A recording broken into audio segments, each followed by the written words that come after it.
नमस्ते। आज हम एक ऐसे विषय पर बात करने वाले हैं जिस पर ना अक्सर खुलकर चर्चा नहीं होती। वो है हिंदू अंतिम संस्कार और उसमें महिलाओं की क्या भूमिका है। आइए इसी संवेदनशील मुद्दे को थोड़ा और गहराई से समझते हैं। तो चलिए शुरू करते हैं एक सीधे और शायद थोड़े चुभने वाले सवाल से।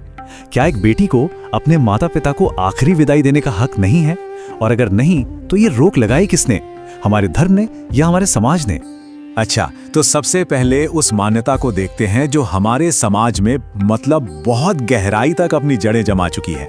हम सब ने यही सुना है, यही सीखा है कि मोक्ष तो सिर्फ बेटे के हाथ से ही मिलता है ना?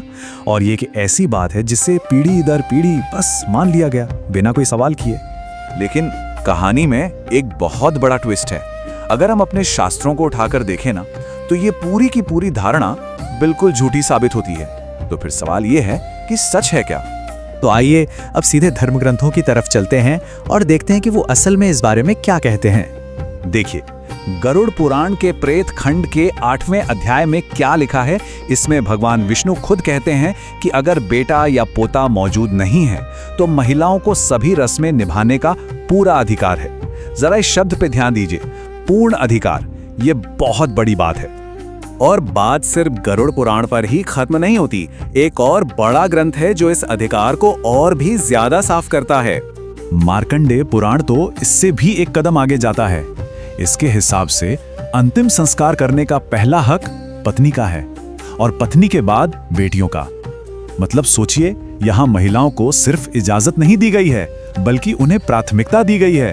तो आप देखिए, यहाँ एक सीधा सीधा टकराव नजर आता है। एक तरफ है समाज के बनाए नियम और दूसरी तरफ है शास्त्रों के साफ साफ निर्देश। फर्क बिल्कुल साफ है ना? समाज के नियम महिलाओं को इन सब से दूर रखते हैं और हमारे शास्त्र उन्हें ये हक बिना किसी शर्त के देते हैं। तो सोचने वाली बात यह है कि हम जो मान रहे हैं वो असल में है क्या, समाज का नियम या शास्त्र का? तो मतलब साफ है, ये जो भी रोक टोक है ये किसी भगवान या ईश्वर ने नहीं बनाई, ये समाज ने खुद बनाई है। ये इंसानों का बनाया नियम है, कोई ऊपर से आया हुआ आदेश नहीं। तो अब सवाल ये उठता है कि भाई अगर ये नियम शास्त्रों में है ही नहीं तो समाज ने इसे बनाया क्यों? इसके पीछे कोई तो वजह होगी। और इसके पीछे की वजह काफी गहरी है। ऐसा माना जाता है कि ये एक सोचा समझा तरीका था महिलाओं को संपत्ति और विरासत से दूर रखने का। देखिए, अगर अंतिम संस्कार का अधिकार बेटे का है तो जाहिर है कि विरासत पर भी उसी का दावा मजबूत होगा। तो ये धर्म की आड़ में अधिकार छीनने जैसा था। और बस धीरे धीरे परंपरा के नाम पर इस भेदभाव को हमारी संस्कृति का हिस्सा बना दिया गया।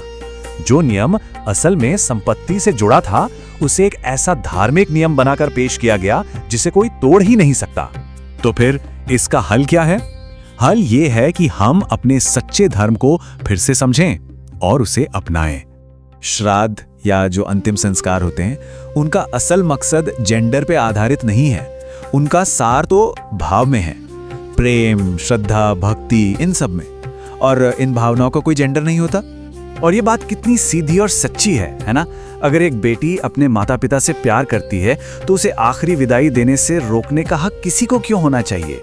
ये तो एक बच्चे का अपने माँ बाप के लिए सबसे स्वाभाविक फर्ज है। तो संदेश बिल्कुल साफ है, इंसानों के बनाए प्रतिबंधों को मानना बंद करें और जो रास्ता हमारे शास्त्र दिखाते हैं उस पर चलना शुरू करें, अपने सच्चे धर्म को वापस पाएं।